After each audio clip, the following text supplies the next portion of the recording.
KBS 유튜브 채널 구독자 여러분 안녕하십니까? 남북의 썰 채널에 오늘부터 새로 합류하게 된 김철민 기자입니다. 북한의 외교, 안보, 군사, 통일 같은 정치적인 분야는 김종환 기자께서 계속 맡아서 해주시기로 했고요.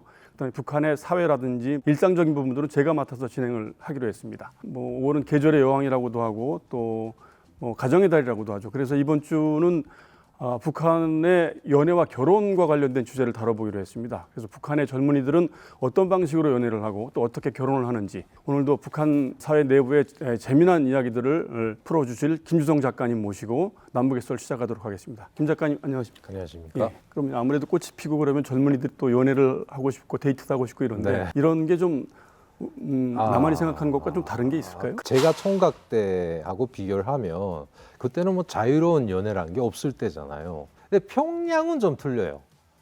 예, 평양 같은 거는 뭐 이게 데이트하고 헤어질 때는 뭐 살짝 뽀뽀도 하고 이렇게 헤어지고 이런 게 있고 아무래도 좀 수준이 높거든요. 지금도 아직까지도 뭐 장소에 제한이 있죠. 뭐 우리처럼 뭐 핫플레이스라든가 뭐 연애할 수 있는 그런 곳이 없잖아요. 예. 그러니까 다만 평양 같은 경우는 그래도 유사하게 모이 많습니다. 그리고 북한 젊은이들이 연애 상대 또는 결혼 상대를 고를 때 가장 이상적이라고 생각하는 기준 같은 게 혹시 있을까요? 일단 뭐 예전에는 그런 말이 있었어요. 군당지도원이라는 그런 군당지도원. 군당지도원. 군 하게 되면 우선 군에 갔다 와야 되고 당이라는 건 노동당원이 돼야 되며 그다음에 지라는 건 지식을 겸비했다. 지식. 다시 말해서 대학을 졸업했다. 도 소재지에 무조건 살아야 된다. 원은 뭘까요? 돈이잖아요. 열대매기라는 말도 나왔고요. 열렬히 나를 사랑해주는 남자, 대학을 졸업하고 당원증을 메고 그러니까 집안에 있는 모든 그 가전제품들을 다 겸비한 가구가 다 있는 집, 그러니까 부자인 거죠. 이런 말로 바뀌었다가 뭐 최근엔 또 반대로 또 남자들이 또 여자들에게 손오공이라는 또 이런 게 붙었어요. 손오공. 일단 북한이 여자가 나에게 손전화를 사줄 수 있는 재력이 있고 그 다음에 오장육기라고 해서 텔레비전 수상기, 냉동기라고 나죠. 선풍기, 녹화기, 녹음기 뭐 이런 식으로 꼽은 이것들이 다 있으면 부자라 그래요. 공이라는 거는 내가 공부할 동안, 다시 말해서 내가 대학을 다닐 때 일체 졸업을 할 때까지 뒷바라지를 해줄 수 있는 여성. 뭐 이렇게 기준이 점점 바뀌어요. 예전엔 돈이 없어도 그냥 계급이 좋으면 출세한다 이거였잖아요. 지금은 그냥 모든 것이 돈의 기준으로. 그럼 그렇게 해서 이제 데이트를 하게 될 경우에 주로 어디서 어떤 방식으로 연애를 하나요? 가장 지방에서 핫한 곳은 어디냐면 장마당이에요. 뭔가 사줘요. 사주러 갈 때 장마당인 거예요. 근데 북한은 뭐냐면은 화장품인 거예요. 화장품. 이게 화장품도 북한산 화장품이 아니라 한국 거나 일본 거. 이런 것 때문에 장마당 가자 그러면 은근히 기대를 하고 그다음에 신발도 사주고 옷도 사주고. 그러니까 그런 것 때문에 장마당 데이트가 아주 핫한 거죠. 그 외에도 평양 같은 거는 뭐 락원백화점이나 대성백화점이라고 해서 외화로 살 수 있는 그런 제품도 있잖아요. 그런 데도 가기도 하고 뭐 이런 겁니다. 결혼하기 전에 우리 남한 사회에서 젊은이들은 이렇게 뭐 같이 둘이 여행을 간다든지 뭐 둘이 숙박시설을 이용한다든지 그래서 그 혼전 경험이 아무래도 좀 있을 수가 있는데 북한에서는 숙박시설도 제대로 없을 텐데 그런 건 어떻게? 뭐 일단 강내밭에 가든 뭐 산에 가든 뭐 아무데 가든 그거 뭐 알아서 전애들이 다 하는 거고 일단 그렇긴 한데 최근에는 뭐 대체 집이에요. 집에서. 그러니까 왜 그냥 북한은 대체 보면은 다 노력자란 말이에요. 집에서 노는 사람이라는 게 뭐 있긴 있죠. 있는데 엄마나 할머니 계시잖아요. 장마당에 나가서 없는 거예요, 나중에. 그러니까 젊은이들의 세상이죠. 그렇군요. 그럼 그렇게 이제 연애를 통해서 이제 결혼까지 이어지게 되는 게 이제 자연스러운 현상인데 그 연애 결혼과 기존에 뭐 이 중매 결혼이나 이게 비중이 어느 정도라고 보면 될까요?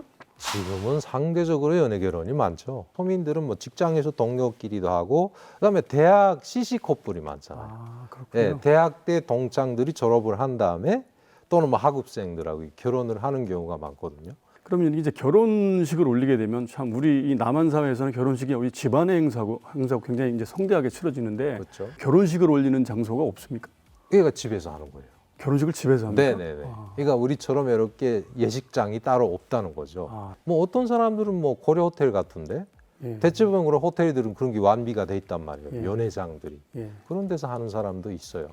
극히 일부지. 북한은 잔치상이 무조건 있잖아요. 예, 예. 예, 우리 돌잔치처럼. 예. 예, 상을 차리지 않으면 결혼식이라고 인정을 안 해요. 근데 옛날에는 그 암탉, 수탉, 닭 두 마리를 무조건 낳거든요. 예. 근데 우리 때만 해도 살아있는 닭을 이렇게 넣는 거예요. 술 먹여가지고 닭을. 수탉한테는 담배를 물리고 예. 그 다음에 암탉한테는 고추 있잖아요. 빨간 예, 예, 고추 예. 이렇게 물려가지고 이렇게 살아있는 놈이 이렇게 오리 나가가지고 이렇게 앉아 있는 거예요. 결혼식을 할 때는 항상 이 신랑 신부 위에 김부자 사진이 있어야 이게 사진을 찍어요. 아, 결혼식. 그렇군요. 이해되죠? 예. 근데 그게 아래목인 거예요. 대체 보면. 이 부엌하고 붙은 벽 쪽이에요. 아, 예, 대체 예, 보면. 예. 예, 그러니까 뜨거워요. 아래. 그죠? 예. 그러니까 앉아 있을 수가 없어요. 아. 신랑 신부. 그러니까 어떻게 하는지 아세요? 이불 깔고 예. 거기다가 또 베개 놓고 또 신부가 또 키가 작으면 또 베개 놓고 이게 해서 높이를 맞춰서 신랑 신부 머리 높이를 맞춰야 사진이 잘 나오니까. 중국에서 공약을 했는데 과일 세트 있잖아요. 우리 예, 밥. 예, 예.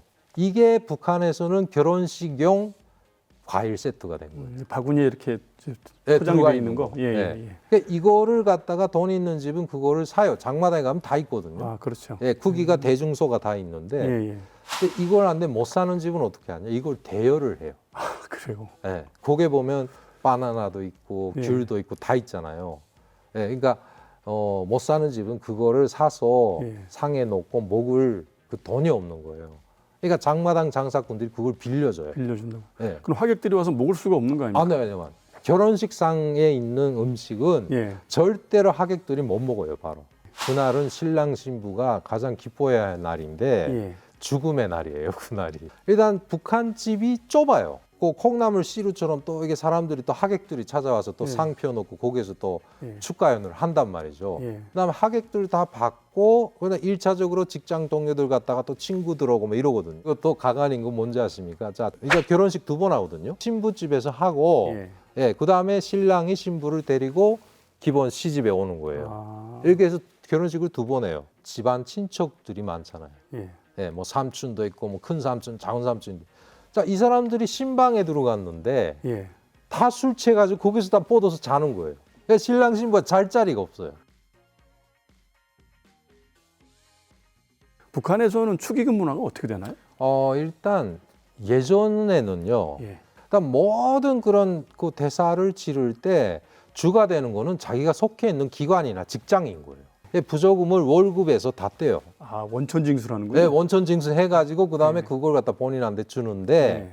그 돈을 주는 것이 아니라 예. 그거 가지고 뭔가 이 거울이라든가 밥상이라든가 아, 이런 가재도. 걸 사갖고 가져가는 거예요. 그것도 역시 바뀐 거죠. 뭐 지금 뭐 2000년대 들어선 후부터는 돈이에요. 예. 시부모한테 드리는 지참금이라고 해서 언제부턴가 돈 봉투를 넣는 게 아, 그렇군요. 유행이 돼가지고 예.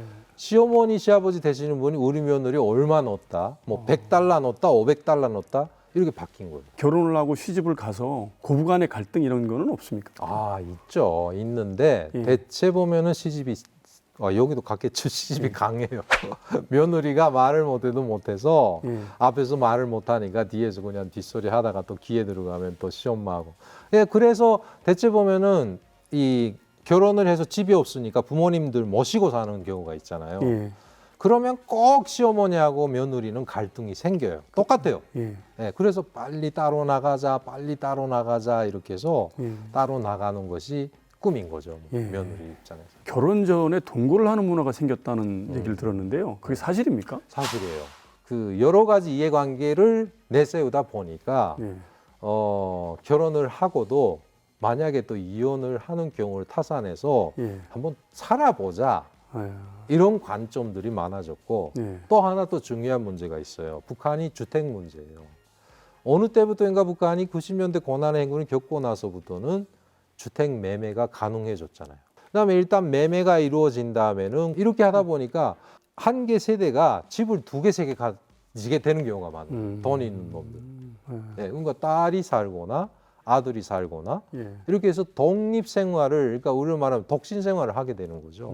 세대 독립을 시키는군요. 그렇죠, 그렇죠. 예. 이렇게 하다 보니까 아무래도 뭐 딸내미 혼자 산다 하면 남자친구 생기고 뭐하고 하면은 그 집에서 같이 살게 되고 이런 경우가 많다는 거죠. 그 혼전 동거뿐만 아니라 요새는 또 비혼주의가 확산되고 있다고 그러던데요. 왜 그런 건가요? 왜 결혼을 안 하려고 하는 건가요? 그러니까 역시 이게 뭐 북한식 시장 경제죠. 본인이 알아서 먹고 살게 돼 있는 시스템이잖아요. 그러니까 그러다 보니까 빈부격차가 생겼어요. 예. 그다음에 여자도 아까 말한 것처럼 뭐 바깥 세상의 소식을 다 듣고 나니까 워낙에 그런 많은 풍문을 다 듣게 되잖아요. 예. 예. 가만 보니까 자기가 벌어난 돈이 있는데 이걸 남을 위해서 남자를 차라리 내가 자유롭게 즐기는 것이 낫지 이런 여성들이 생기기 시작했다는 거예요. 예. 이렇게 해서 비혼주의자들이 생긴 거죠. 근데 남자들은 대체 아마 비혼주의자는 내가 없는 걸로 알고 있어요. 그러니까 이혼을 그럼 어떻게 합니까? 법원 자체도 없어요. 법무위원회라는 거는 행정기관에 있긴 한데 예. 그건 아예 핫빠지고 예. 예. 그다음에 재판소에 가서 일단은 가서 예. 변호사 만나러 왔다 그러면 대체 변호사들은 여자거든요. 예. 간부 와이프들이 다 변호사예요. 예. 그냥 경비소가 있어요, 그냥. 그다음에 변호사 왜 만나러 와서 이혼 때문에 왔다. 야, 그거 이혼 사유 되지도 않아. 안 돼. 그래서 어떻게 하냐면은 차라리 너희 와이프가 바람 피웠다고 하고 본인이 와이프가 이렇게 인정을 하게끔 만들어라든가 예. 뭔가 이거 이혼이 될 수 있는 구실을 만들어서 그때서야 이런 뭔가 진술서 같은 거 이렇게 작성을 해서 해요. 예. 근데 그게 다 이제는 돈으로 통하기 시작했다는 거죠. 그럼 이혼을 이제 어렵게 그렇게 해서 하게 되면 뭐 재산 분할이라든지 자녀 양육이라든지 이런 건 어떻게 됩니까? 양육비는 있어요. 일단. 양육권은 누가 가져갑니까? 양육권은 일단 뭐 그거 때에 따라서 대체 엄마가 가져가요. 엄마가. 비슷해요. 예. 아빠한테 양육비는 매달 월급에서 떼는데 북한 당국이 정한 월급 참새 눈물만큼도 안 되는 돈이에요. 거기에서 규정된 그 양육비거든요. 예. 예. 뭐 아프지도 가엾지도 않아요, 그런 거는. 그래요. 여자들은 북한에서도 이약하기 때문에 북한 여성들이 생활력이 있다고 그러죠. 예, 독해요. 예. 예. 차라리 남편이 없는 편이 또 잘 사는 경우가 많아요. 그럼 요즘 들어서 이제 남한에서도 이 황혼 이혼이라든지 조론이라든지 이런 개념들이 생겨나서 이제 다 은퇴하고 이제 혼자만 여유롭게 편히 살겠다 이렇게 하는 그런 이제 추세들이 생겨나기 시작했는데 북한도 그런 황혼 이혼이라는 개념이 있습니까? 야, 거의 없지 않을까라는 생각이에요. 일단은 이라고 보고. 황혼기까지 가기 전에 예. 누군가 먼저 가요.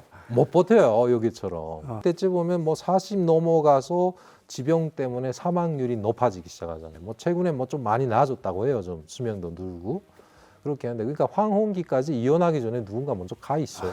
그리고 이제 결혼 이후에 이제 출산을 하게 되잖아요. 그런데 이제 지금 남한 사회도 지금 이 출산율이 뭐 사상 최저고 이래서 굉장히 저출산 문제가 심각한데 북한도 뭐 비슷한 고민이 있다고 그래요? 어떻습니까? 지금 그렇죠. 아무래도 이게 사람들 의식이 깨면서 이렇게 된 거예요. 특히나 고난의 행군 때 많이 뼈저리게 느꼈죠. 그 피똥이 같은 거를 얼마나 많이 죽였어요. 굶어서. 그러니까 그게 교훈인 거죠. 이렇게 고생스레 살 바에는 차라리 무자식 상팔자다. 이런 관점을 갖고 있는 사람이 많죠. 그래서 일단 애가 생겨도 지우려고 하고, 막 이런 편향이 많아진 거죠. 남북의 썰 이번 주 북한의 연애와 결혼 문화에 대해서 김주성 작가님 모시고 재미있는 얘기 많이 들어봤습니다. 이 영상 유익하셨다면 구독과 좋아요 부탁드리겠습니다. 오늘 김주성 작가님 좋은 말씀 많이 해주셔서 고맙습니다. 감사합니다.